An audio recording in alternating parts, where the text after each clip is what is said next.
día, ¿cómo estás? Cada uno de ustedes, estudiantes. Bueno, seguimos con estas clases que estamos preparando con bastante esmero para cada uno de ustedes que están en casita, al lado de la portátil, para que usted pueda ver de cerca aquello que vendría a ser la clase de psicología. En esta oportunidad, en esta mañana, vamos a desarrollar aquello que es una de las asignaturas muy importantes que van a ser de utilidad para cada uno de los estudiantes que tiene su proceso de preparación para el examen de admisión de la Universidad Nacional del Centro del Perú. En este caso, para cada una de las 5 áreas, esta asignatura es la asignatura de psicología. Muy bien, este curso es muy importante porque aparte de poder conocer un conjunto de tópicos, contenidos que conciernen al objeto de estudio de la psicología, va a significar el propio conocimiento de nuestro comportamiento, de nuestras emociones, ¿correcto? Muy bien, sin más preámbulos, vamos a dar inicio a esta clase. Bien, lo que nosotros tenemos es una imagen que nos va a decir mucho sobre lo que respectivamente significaría la psicología. Definición: ¿qué vendría a ser esa ciencia llamada psicología? La psicología se sostiene que es la ciencia que estudia los procesos psíquicos, subrayo, estudia los procesos psíquicos, y estos procesos psíquicos van a tener su manifestación en nuestra conducta. Es decir, los procesos psíquicos que tienen una característica de ser internos se van a manifestar, se van a exteriorizar a través de la conducta. Muy bien, esta ciencia social llamada psicología, hemos dicho que estudia los procesos psíquicos.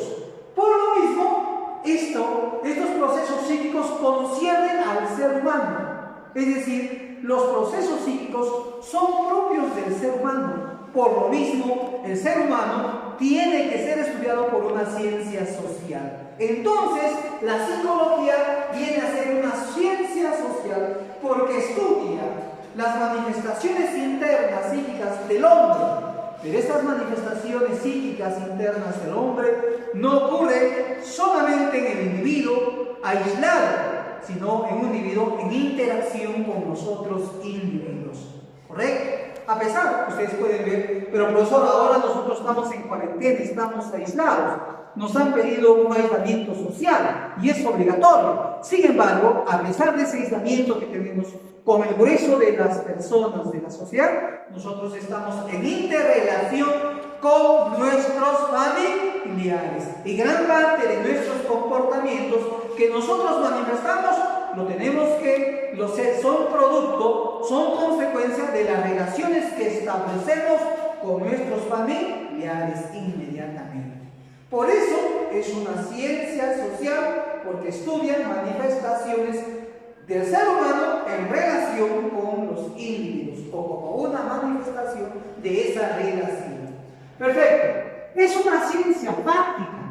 ¿Por qué es una ciencia práctica? Porque estudia aquello que existe, aquello que se manifiesta materialmente. Nosotros podemos ver a veces la tristeza de algún familiar, de algún hermano, la alegría de otro familiar, el llanto, la nostalgia de mamá, o en todo caso la cólera de papá, no sé yo. Vamos a observar esos procesos psíquicos, son fácticos, existen, se manifiestan materialmente. Por eso es fáctico, porque se manifiestan o existen o se expresan materialmente. ¿Correcto?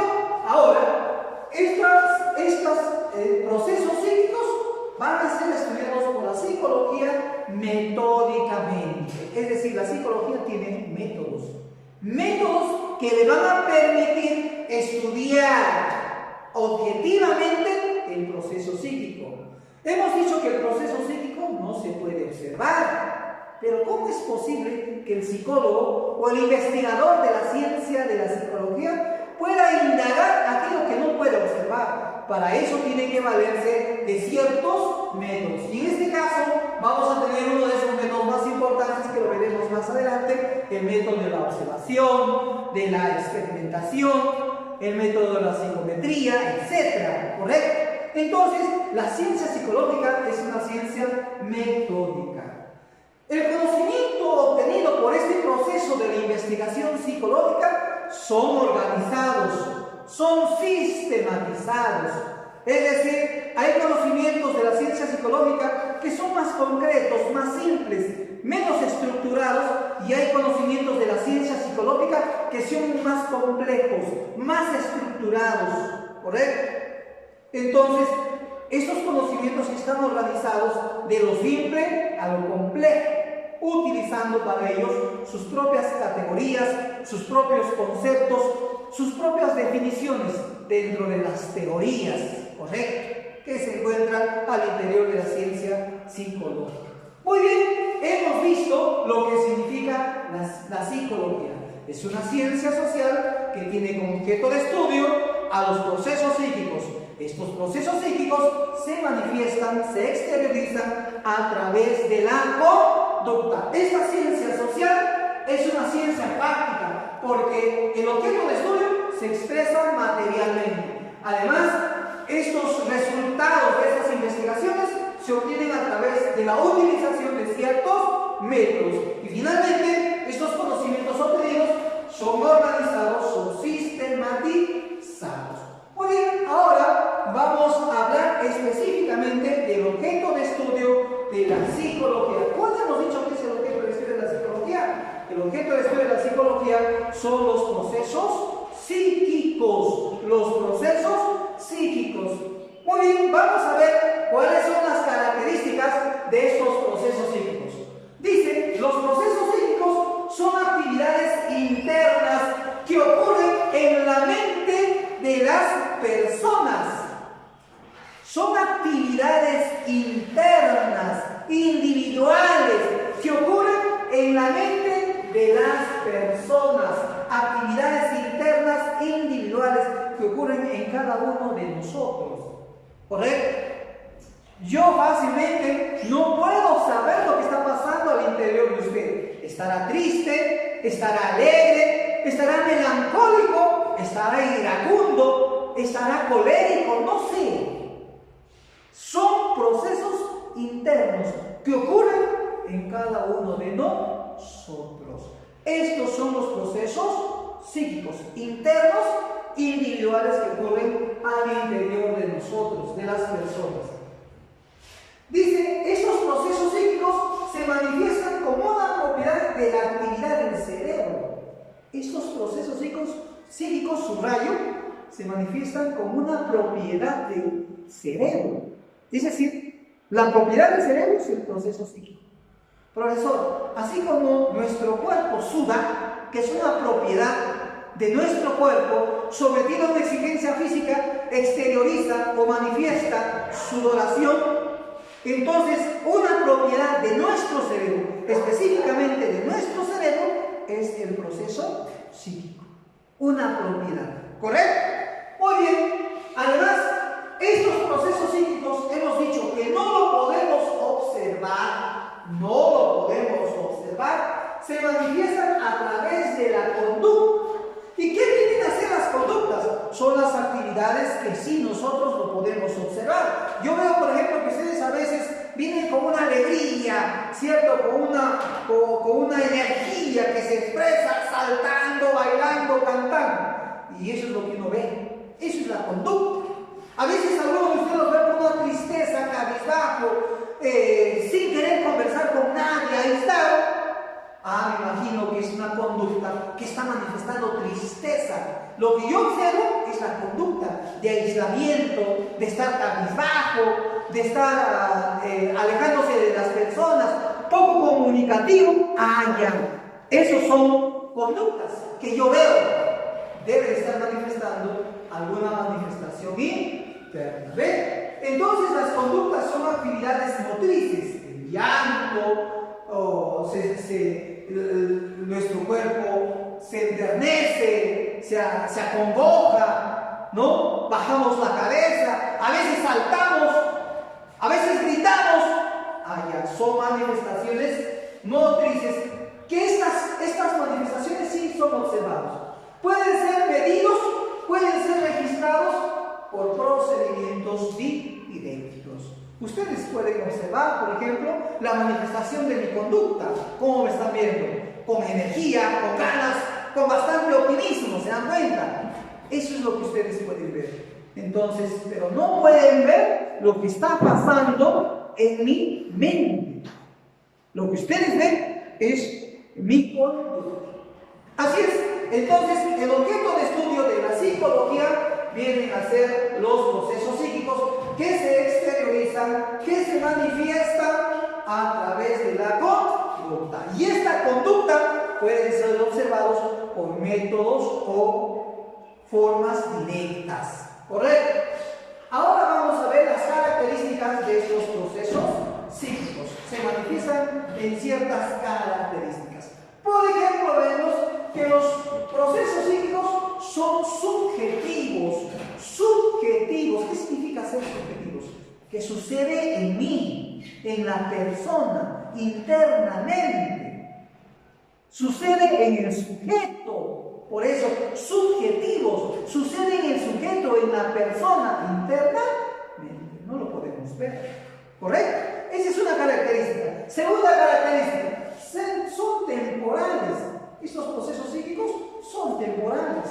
Ustedes se han dado cuenta que hay momentos, días, tiempos en que estamos alegres, otros días estamos tristes, otros días nos levantamos de la cama y decimos, hoy voy a conquistar el mundo, y al siguiente día estás aburrido de las cosas, con pesimismo, ya no hay nada de optimismo. ¿Qué nos está diciendo eso? Que nuestros procesos psíquicos son temporales, no son eternos. Duran un tiempo, se manifiestan un tiempo, vuelven de repente en un tiempo más corto, pero no son eternos. O sea, hay algunos dicen, bueno, no hay mal que dure 100 años. O sea, no vas a estar triste 100 años, ¿cierto o no? Va a pasar, va a haber días tristes. Y van a haber días muy alegres, de bastante optimismo. Va a haber días donde vamos a estar acongojados, entristecidos, pero no toda la vida vas a estar llorando, ¿cierto? Muy bien, entonces decimos que los procesos psíquicos son temporales. Estos procesos psíquicos no son perceptibles por los sentidos. Hace un rato yo les decía, yo no puedo ver lo que pasa en su cabecita de ustedes, no puedo ver lo que pasa en la mente. Lo que yo veo son sus manifestaciones que se dan a través de la conducta. Veo la conducta, no los procesos psíquicos. Es decir, no pueden ser percibidos por mis sentidos. Ojo, los procesos psíquicos están relacionados con las actividades fisiológicas. ¿Qué significa eso? Las que experimentan, las que captan, las que se perciben por nuestros sentidos. ¿Cierto? El frío. A veces el frío nos hace poner un poco más tristes, menos optimistas, ¿cierto? El calor, cuando vemos el día del calor y vemos el calor, nos hace poner más optimistas, más alegres, con ganas, con energía, ¿sí o no? Es decir, y el frío, y el calor, y el dolor, y el hambre, y la sed, que nos puede generar el hambre, nos puede generar la angustia, nos puede generar tristeza, preocupación, o los peligros que vemos de repente ahí ante situaciones externas, hace que nuestro cuerpo a veces se escarpela, se siente acongojado, se siente indefenso. Ya. Entonces lo que pasa en mi cabeza también es una manifestación lo que pasa en mi cuerpo. Uno se siente mal con un cólico que viene arrastrando por un buen tiempo. ¿Cuál será el ánimo que tiene la persona?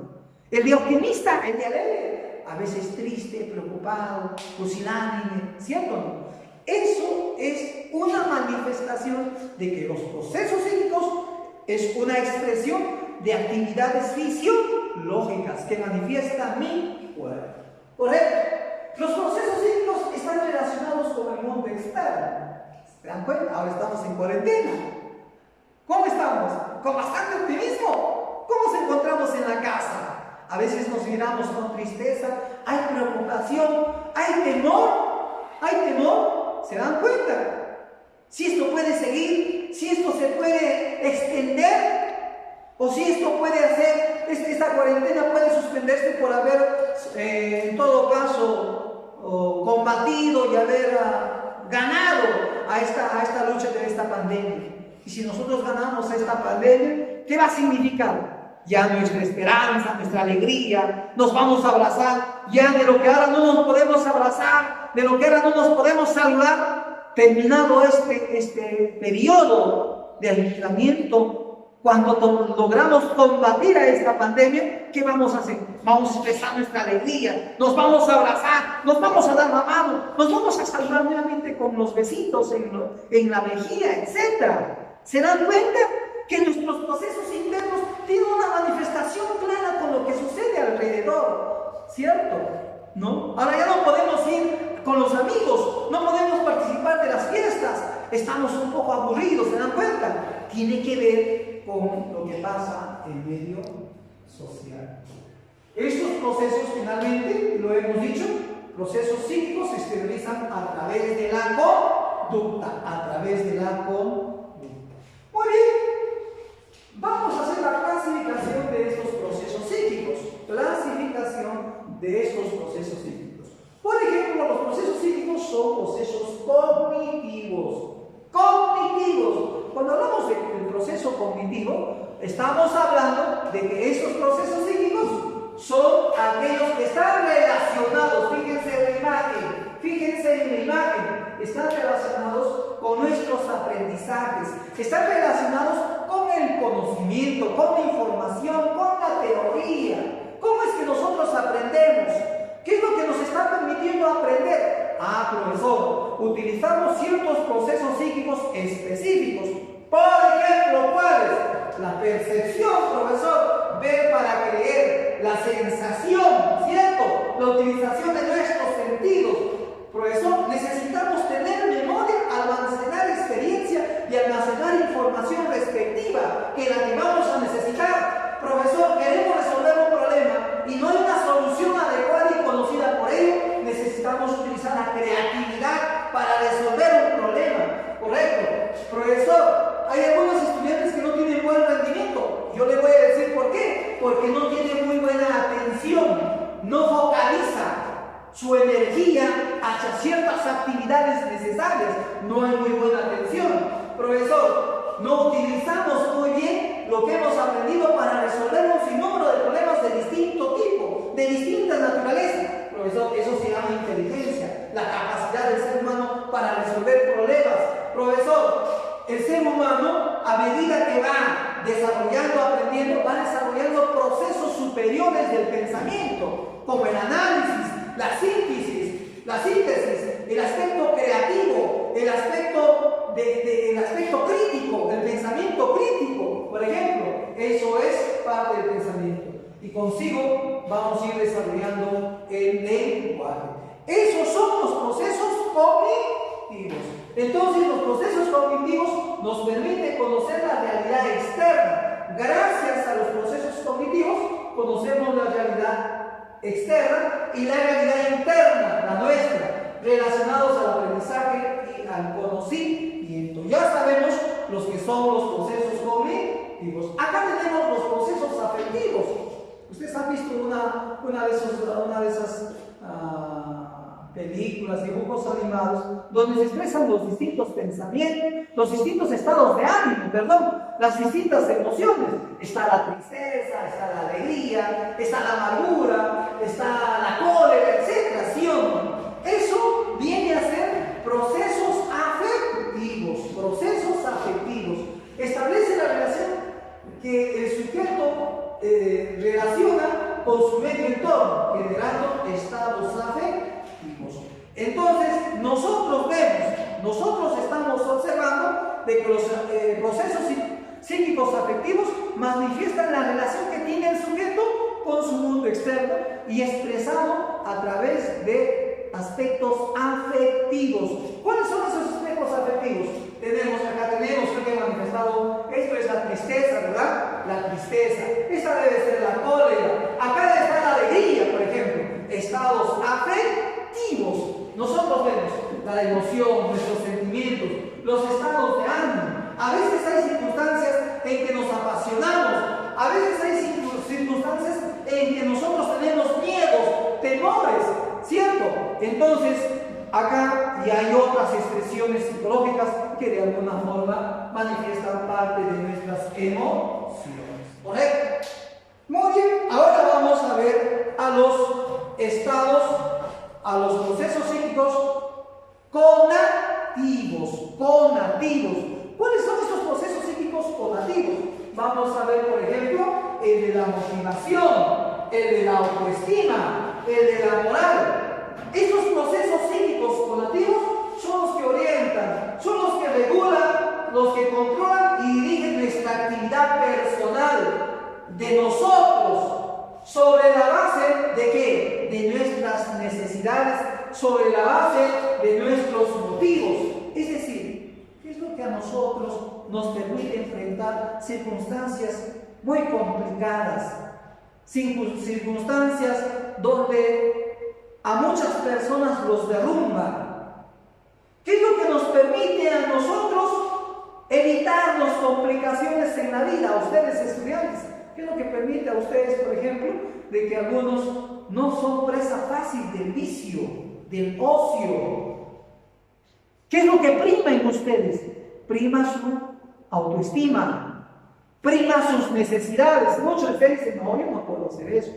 A mí no me han enseñado de esa forma. A mí no me han enseñado a mentir. A mí no me han enseñado a engañar. A mí me han enseñado que para conseguir de repente ciertos objetivos, mis objetivos, tengo que sacrificarme, tengo que hacer un esfuerzo, tengo que prestarle atención debida, tengo que darle un tiempo respectivo, tengo que dejar muchas veces las amistades, tengo que dejar muchas veces actividades triviales, tengo que a veces reducir horas de sueño, tengo que a veces reducir horas de diversión, tengo que reducir el número de mis amistades. ¿Por qué? Porque yo tengo motivación de querer conseguir mis objetivos, porque a veces evito las situaciones complicadas porque me quiero, tengo autoestima, digo, yo cómo me voy a comportar de esa forma. Mira, esos son los procesos psíquicos conativos. ¿Dirigen nuestra vida? Sí.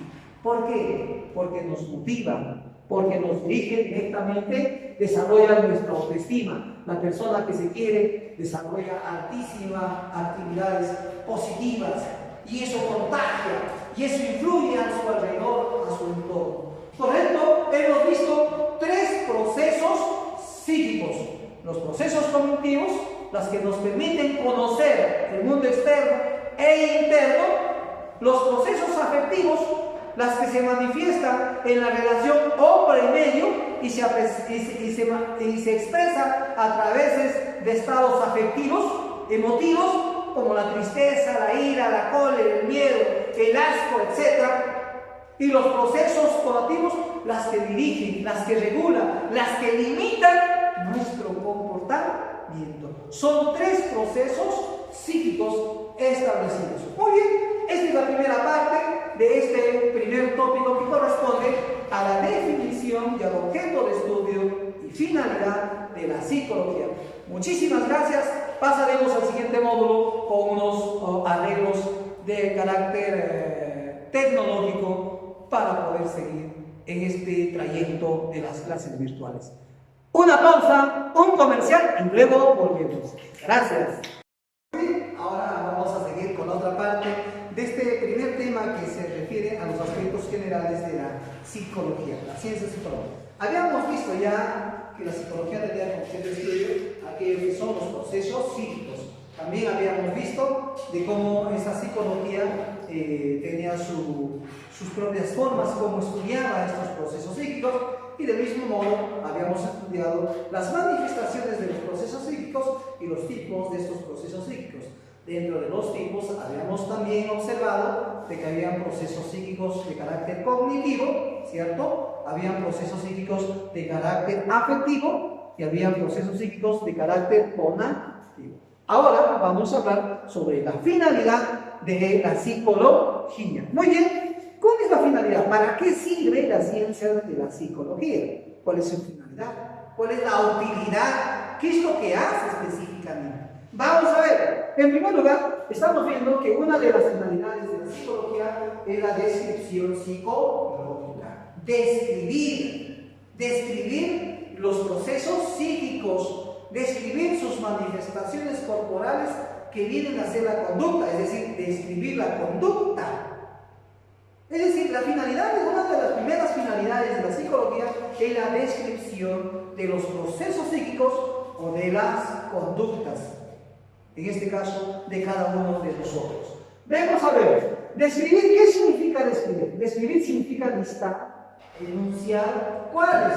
Las características, las propiedades y las funciones que poseen los diferentes fenómenos a estudiarse. En este caso, el fenómeno a estudiarse será el proceso psíquico. Es decir, describir, la descripción psicológica será listar, enunciar las características, las propiedades que se manifiestan en el proceso psíquico y su conducta. Muy bien, vamos a ver acá, por ejemplo, ¿qué es lo que está manifestando la niña o la señorita? ¿Qué es lo que manifiesta? Cuando decimos que manifiesta, vamos a hacer un listado de las características. Manifiesta tristeza, manifiesta soledad y otras características físicas que podemos ver. Eso es hacer un listado de ciertas características. Entonces, la función de la descripción psicológica permite describir las distintas manifestaciones psíquicas. Solamente describir, hacer un listado. Hay otra finalidad de la psicología, que es la finalidad de explicar. Si en la primera parte la descripción nos va a decir qué es lo que manifiesta la niña o cómo se está sintiéndose la niña, qué es X o cómo es X, la variable X es el sentimiento de la niña, es decir, X significará la emoción o el sentimiento de la niña, cómo está la niña o cómo está la señorita, o qué es lo que está sintiendo la señorita. Eso es la descripción. En cambio, cuando hablamos de la explicación científica, vamos a hablar de darnos a conocer por qué causas, por qué razones, por qué motivos la niña o la señorita está manifestando tristeza. ¿Por qué está triste la niña? ¿Por qué está triste la señorita? ¿Qué es lo que vamos a buscar? La causa, el motivo de su tristeza. Acá vemos en una de esas buenas películas recomendables para que ustedes puedan verlo en casa en estos días de aislamiento, es esa película que se llama Intensamente. Nos ayudará a comprender parte de nuestras emociones, de nuestros estados de ánimo. Ahí están intermezcladas y relacionados un conjunto de estados de ánimos de la persona. ¿Correcto? Muy bonito. Se llama Intensamente. Mírenlo por la red, ustedes ahí pueden observarlo en familia. ¿Por qué es la tristeza? ¿Cuáles son las causas de la tristeza? ¿Debido a qué? Podríamos decir, la señorita está triste porque ha sufrido una decepción. Le han roto el corazón, por eso está triste. Por eso puede ser, su tristeza puede ser una manifestación de que ha sufrido de repente por ahí la pérdida de algún familiar, un familiar querido. No sé yo, el buscar la causa, el motivo que genera ese estado de ánimo de tristeza, viene a ser la finalidad de la explicación, en este caso de la psicología. Hay una tercera, en este caso, una tercera finalidad de la psicología. Ya describí el proceso psíquico, ya describí la emoción del estudiante, de la señorita, ya sé cuáles son las causas, los motivos que ha causado esa tristeza, ¿correcto? Eso viene a ser la explicación psicológica. Ahora, lo que nos implica, lo que nos invita es obligatoriamente a predecir cuáles son los resultados. ¿Qué pasaría si la señorita no es atendida oportunamente? ¿Qué pasaría si ese sentimiento se hace más intenso? La tristeza se hace más intenso, el aislamiento se hace más intenso. Entonces, lo que viene a hacer el psicólogo o el estudioso de la psicología es predecir los resultados, ¿correcto? Predecir, adelantarse a los sucesos futuros, a los sucesos que van a suceder posteriormente, adelantarse. ¿Qué tiene que ver en una bolita de cristal, ¿qué es lo que va a suceder? No es un acto de magia o de adivino. Lo que es una tarea sistemática, es una tarea científica, el de adelantarse a los resultados. ¿Y cómo es posible que se adelante a los resultados? Cuando el psicólogo, el estudioso, puede detectar claramente las causas y de no ser atendido esos factores, puede desencadenar un comportamiento de tristeza en un desenlace fatal, en un suicidio. Es decir, adelantarnos a un posible resultado significa la predicción en la ciencia psicológica. Vamos a leer lo que dice la diapositiva. Determinar la probabilidad de ocurrencia de un fenómeno psíquico. Es decir, adelantarse a los resultados está basado fundamentalmente en el conocimiento de las leyes, en el conocimiento de las causas, las razones que originaron necesariamente este comportamiento. Ya tenemos una tercera finalidad de la psicología. Ya describió el psicólogo tu estado de ánimo. Ya se explicó por qué tu estado de ánimo es negativo. Ahora ya predijo qué es lo que puede ocurrir, cuál puede ser el desenlace en el futuro. Lo que tiene que hacer el psicólogo, el estudioso de la psicología, es cambiar, es modificar. ¿Cuál va a modificar? El estado de ánimo, modificar la conducta, adelantarnos a los resultados. La imagen nos puede decir mucho de esto. ¿Ve? Hay algunos de ustedes, chicos problemas, no tienen bien claro la disciplina, no atienden la clase, se burlan del compañero, se burlan de los maestros, ¿cierto? A veces porque en casa mamá o papá no nos han podido regular nuestra conducta, ¿cierto? A veces porque el profesor en su debido momento no ha podido establecer las reglas de formas inteligentes de repente. Entonces manifestamos este comportamiento.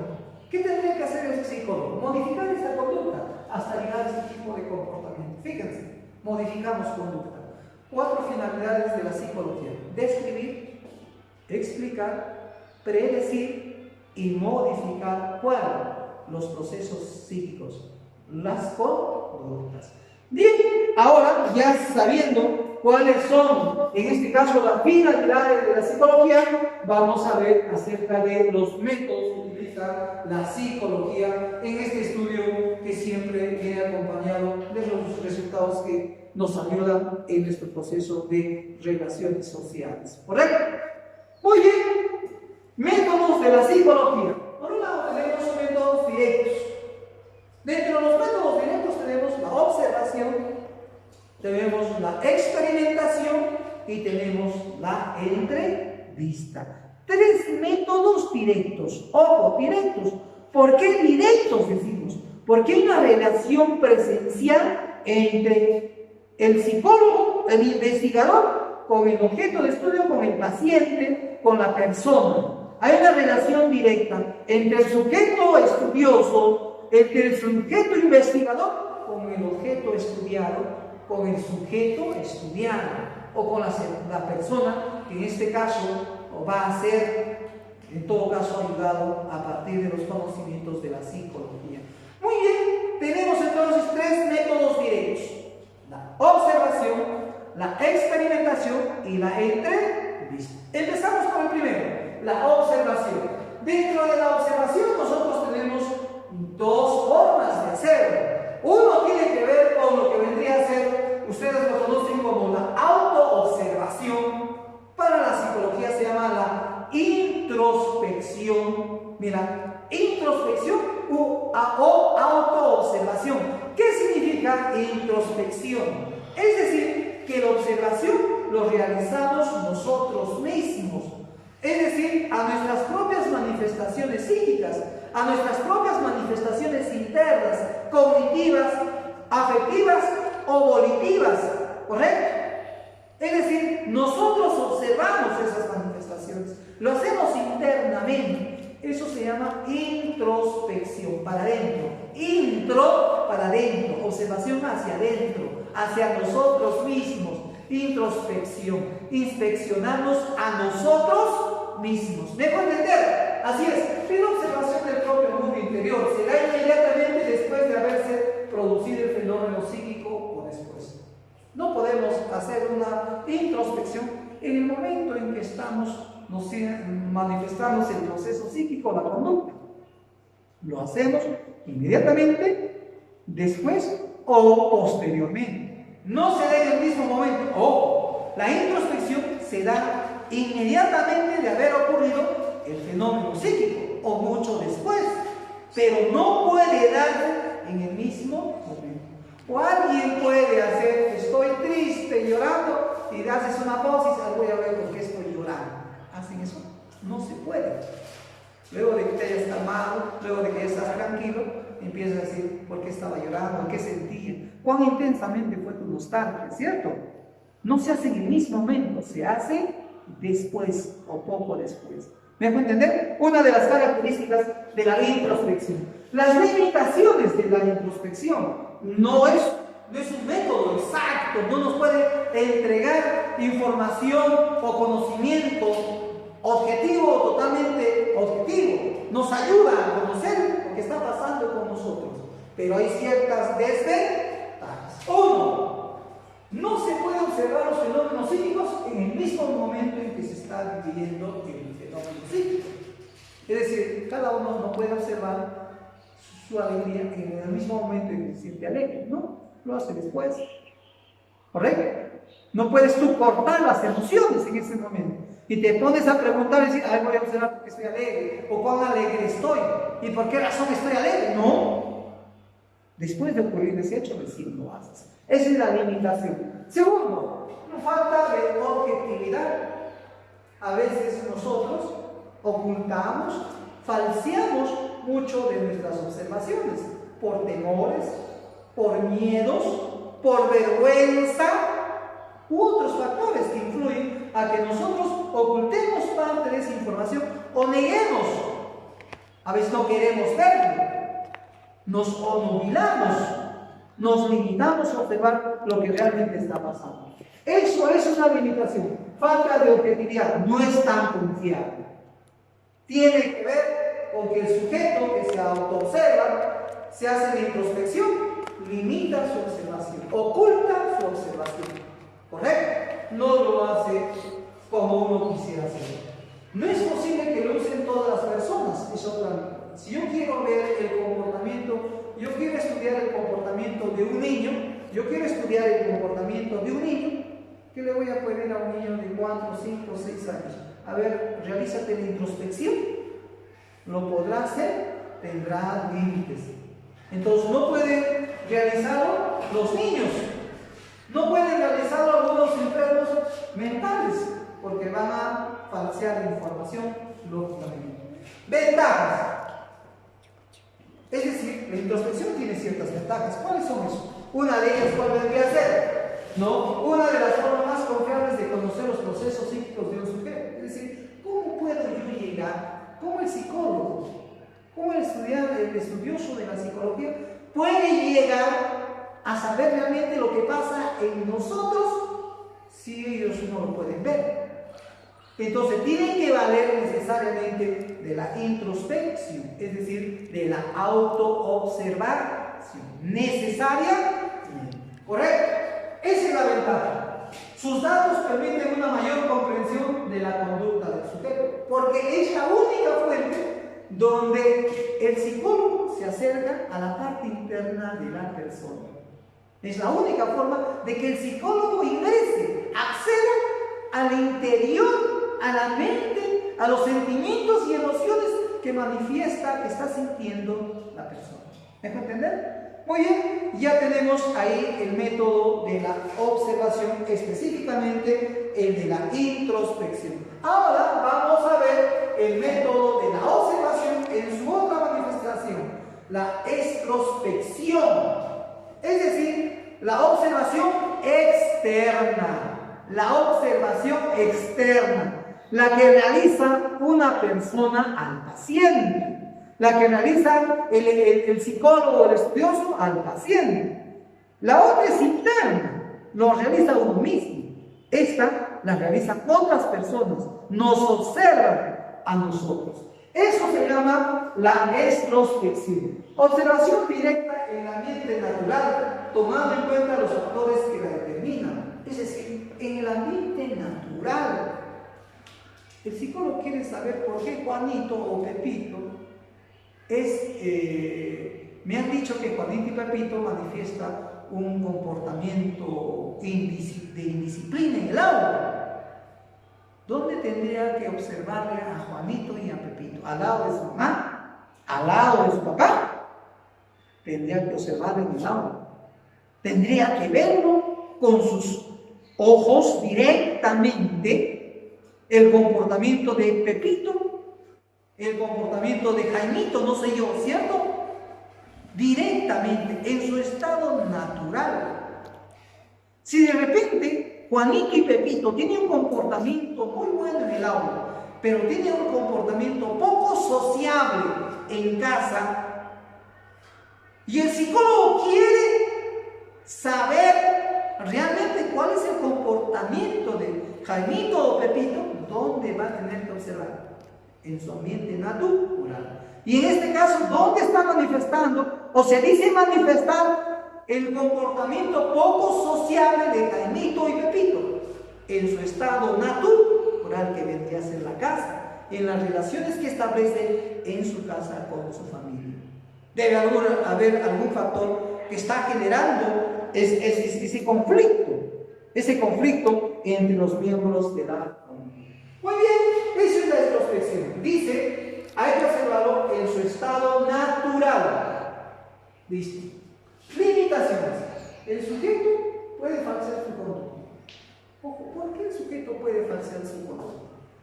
¿Qué pasaría si en este caso Jaimito y Pepito se entera de que va a ser observado por el psicólogo? Jaimito o Pepito manifestará su conducta tal y como es, o ocultará, falseará su conducta, ¿cierto o no? Puede falsear su conducta. Si va a decir, hoy día me va a venir a observar el psicólogo, ¿qué va a hacer Jaimito o Pepito? ¿Qué va a hacer? Va a comportarse pero de maravilla, va a ser solidario, va a estar atento, va a estar en todo caso colaborador con el maestro. O quiere observar el comportamiento en su estado natural en la familia. ¿Cómo será en su casa? Va a ser respetuoso con sus papás, va a mostrar colaboración, va a mostrar atención, ¿sí o no? Muchas veces sucede eso, ¿cierto? A veces papá o mamá dicen, yo no conozco a mí. Sí, le conoce tanto. ¿Usted ha visto cómo se manifiesta el comportamiento del hijo en el aula? Y yo puedo ir a ver. Y viene su papá y su mamá, y cuando su mamá y su papá le están observando, usted se comportará tal y como se comporta normalmente en la ausencia de ella. Me parece que no. ¿Se dan cuenta o no? Entonces, ahí podríamos decir que el sujeto puede falsear su conducta. Interviene la subjetividad, prejuicios, creencias de quién? Del observador. Ojo, interviene la parte subjetiva, las creencias, los prejuicios de quién? Del observador. Es decir, para tener una observación objetiva más cercana a la verdad, el observador tiene que aislarse de sus creencias, de sus prejuicios, porque son estos prejuicios, porque son estas creencias las que van a enturbiar, van a modificar los resultados de la observación, ¿correcto? Entonces, diríamos como ahora, van a infectar de sus creencias, de sus prejuicios, los resultados de esta observación. Entonces, eso el estudioso tiene que tener mucho cuidado de aislar esas creencias, esos prejuicios en el momento de la observación. ¿Correcto? Ventajas. Si la observación es sistemática, si la observación en todo caso es bien estructurada, puede traernos algunas ventajas. ¿Y cuáles son una de esas ventajas? Es que nos da mayor objetividad. Nos puede entregar. No es que de todo es objetivo, pero nos puede acercar a la objetividad. ¿Qué significa? A lo que manifiesta claramente el sujeto observado. Tal y como es, sin la modificación, tal y como es. ¿Me dejo entender? Los datos que se obtienen son directos. Porque hemos dicho, hay una relación presencial del sujeto observado con el sujeto observado. Es directo. Además, capta el comportamiento en forma natural y espontánea, ¿cierto? Tal como es. Si de repente nosotros quisiéramos saber el comportamiento de Pepito, el comportamiento de Jaimito, ¿cierto? Y para obtener un mejor resultado, un resultado objetivo, Pepito y Jaimito no tendrían por qué saber de que están siendo observados. Y como ellos no van a darse cuenta que están siendo observados, manifestarán la conducta tal y como es. Y entonces el psicólogo y el estudioso podrá obtener información lo que él está requiriendo. ¿Correcto? Vimos lo que es el método de la observación. Primero, la observación interna, llamado introspección, y segundo, la observación externa, llamado extrospección. Muy bien, ahora vamos a ver otro de los métodos de la psicología. Y en este caso vamos a ver sobre la experimentación. Experimentación. ¿Cierto? ¿Qué es experimentar? ¿Qué es experimentar? Cuando alguien, hoy quiero experimentar la alegría, ¿qué es lo que estoy diciendo? Hoy quiero experimentar este sentimiento, ¿qué es lo que estoy diciendo? Que intencionalmente vas a provocar las condiciones, ojo, intencionalmente vas a provocar las condiciones para que eso suceda. Hoy quiero experimentar una emoción de estar cerca a una persona del sexo opuesto. Hoy quiero experimentar, hoy. No está diciendo en algún momento quisiera. Usted está diciendo que hoy quiero experimentar esas emociones de estar cerca a alguien. Entonces, si tú quieres experimentar, vas a crear las condiciones. ¿Qué vas a hacer? Seguramente le invitarás a alguna actividad donde puedan compartir juntos, etc. Permitirás o invitarás a realizar ciertas actividades, ¿no? Entonces, es una actividad que vas a crear intencionalmente, experimentar. Vamos a ver qué es lo que dice la idea positiva. Consiste en provocar intencionalmente las condiciones con el objeto de analizar la conducta.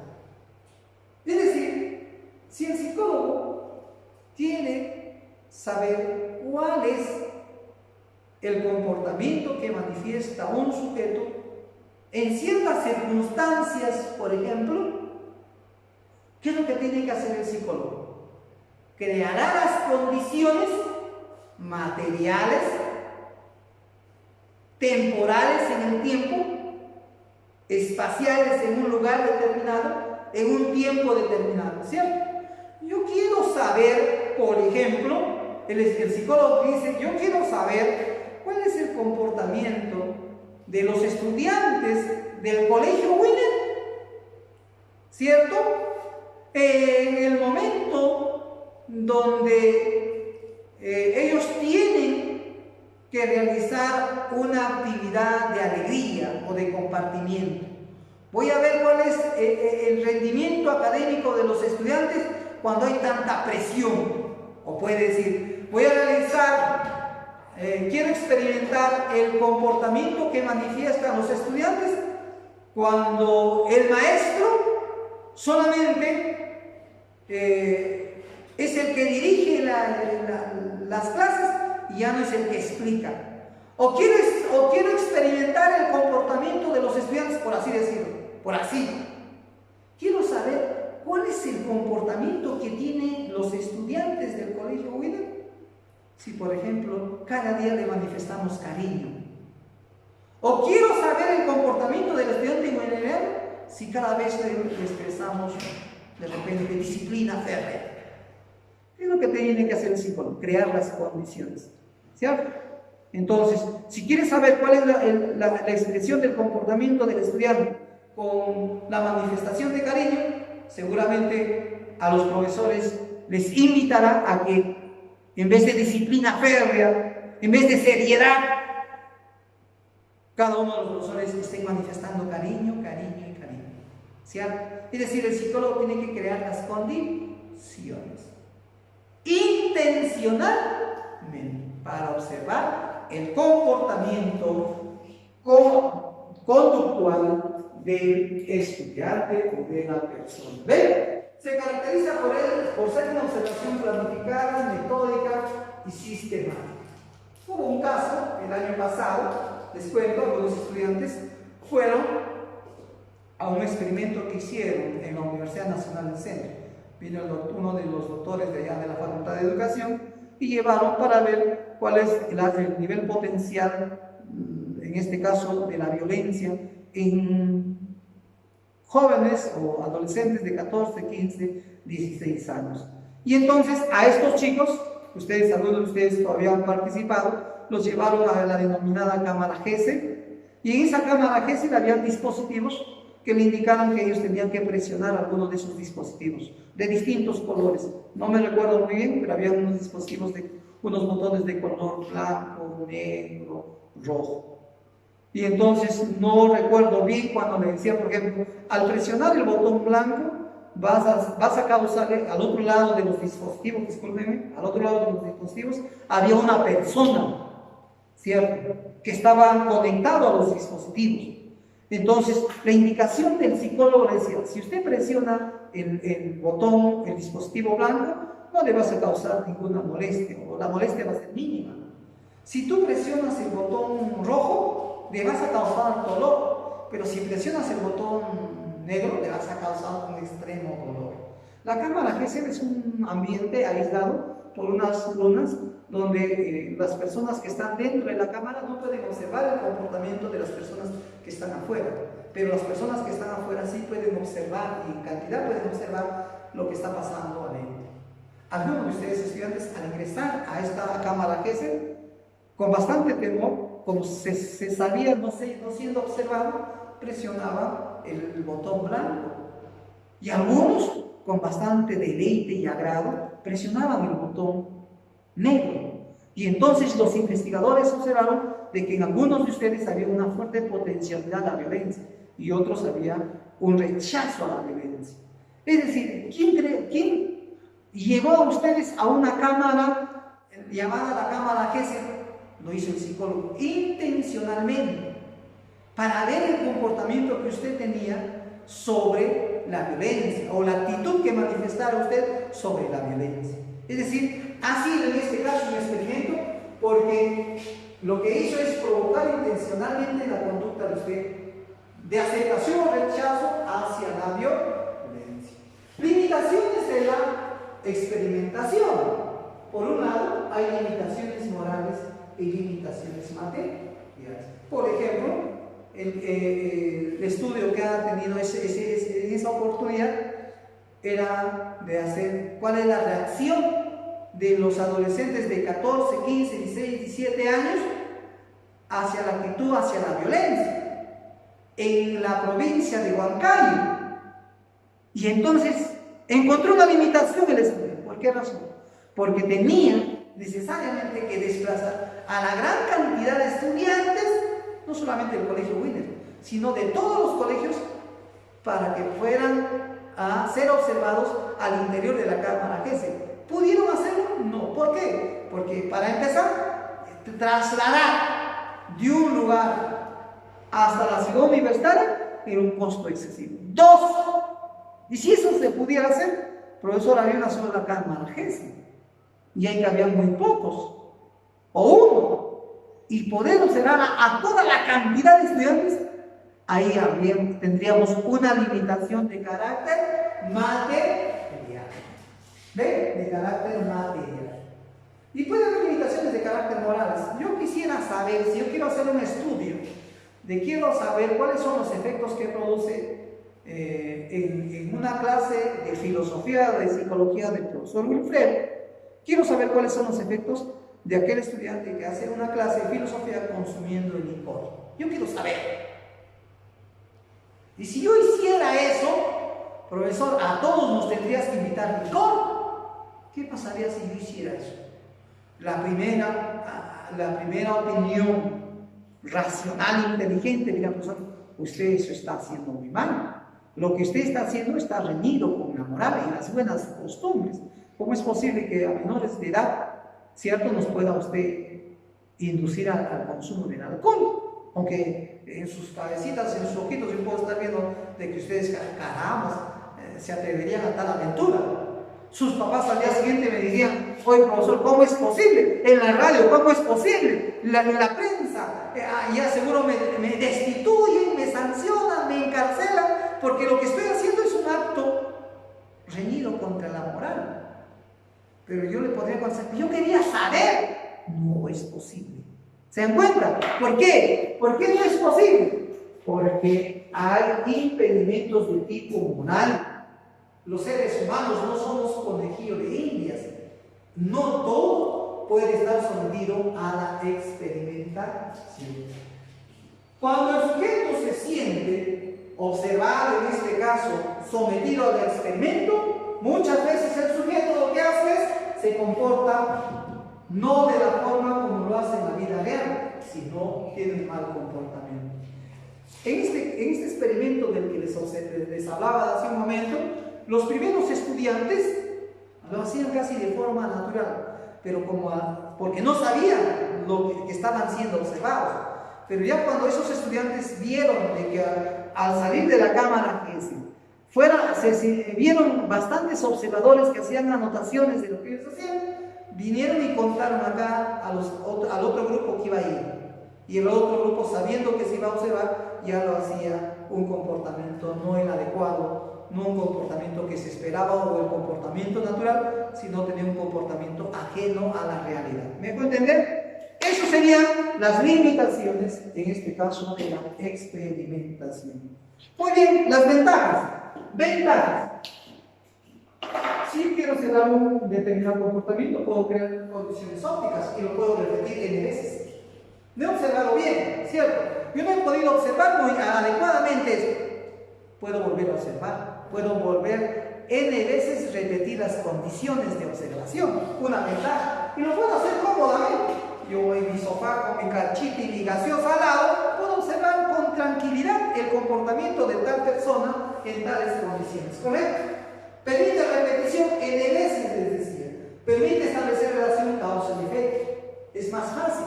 ¿Por qué tal comportamiento se manifiesta en tal persona y por qué tal comportamiento no se manifiesta en tal persona?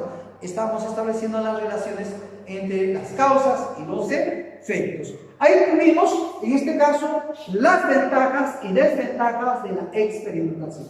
Un tercer método, en este caso método de la psicología, viene a ser la entrevista. Y podemos tener en la caricatura, vemos por ejemplo claramente lo que significaría la entrevista. Es un método directo porque acá tenemos al sujeto entrevistado y acá tenemos al sujeto entrevistado. Si nosotros vamos al psicólogo, el psicólogo nos pregunta una serie de cosas, nos hace tirar sobre un mueble, ¿cierto? Cómodamente, y nos empieza a preguntar.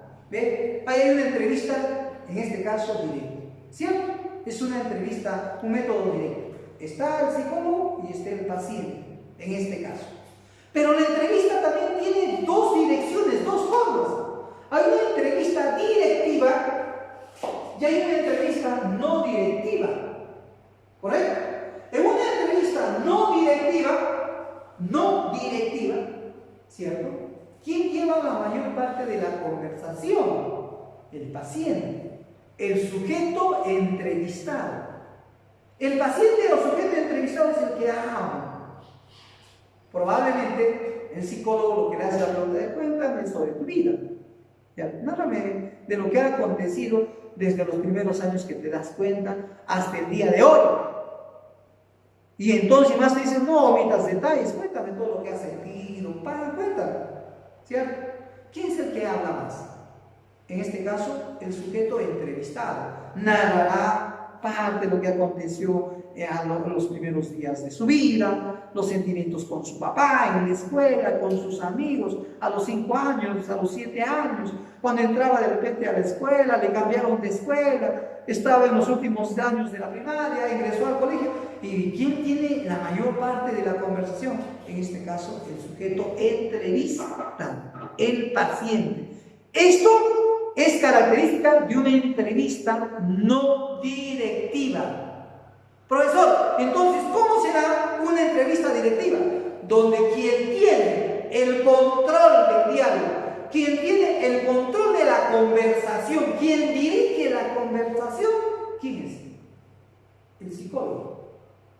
El sujeto entrevistador, el que entrevista. ¿Ven? No directiva, quien tiene y lleva la mayor parte de la conversación, viene a ser el paciente. Directiva, quien lleva la mayor parte de la conversación, es el psicólogo o el entrevistador. ¿Qué significa en una entrevista directiva? Quien hace las preguntas, quien direcciona las preguntas, quien controla las preguntas, quien administra las preguntas, es el investigador, el entrevistador, ¿correcto? Y en una entrevista no directiva, yo me imagino que quien lleva a cabo la conversión es el paciente, ¿correcto?